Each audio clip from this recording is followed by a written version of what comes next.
1 October আমার birthday ছিল। তো এবারে বার্থডেটা আমার কাছে খুবই স্পেশাল ছিল, মানে খুব স্পেশাল ছিল।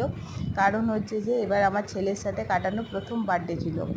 তো আমি এখানে ছেলের সাথে একটু গল্প করছিলাম, আর এদিকে আমাদের রাতে ডিনারে যাওয়ার কথা ছিল, তার জন্য আমি রেডি হচ্ছিলাম। আর তখন দেখি আমার বর অফিস থেকে আসার সময় আমার জন্য একটা গিফট নিয়ে এসেছে, যদিও আমি এটা জানতাম না। তো গিফটটা আমার খুবই পছন্দ হয়েছে, একটা 2 পিসের সেট ছিল।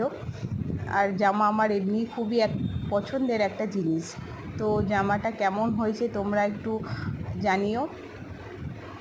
আর যারা এখনও আমার চ্যানেলটাকে সাবস্ক্রাইব করোনি তারা প্লিজ একটু চ্যানেলটা সাবস্ক্রাইব করে দিও, আর লাইক কমেন্ট শেয়ার করে একটু পাশে থেকো। তো আমি জামাটা দেখে নাচানাচি শুরু করে দিয়েছিলাম, আমার খুব পছন্দ হয়েছিল। আর এদিকে জামাটা পরেও নিয়েছি আমি সঙ্গে সঙ্গে। তো জামাটা পরে আমার কেমন লাগছে একটু জানিও। টাটা।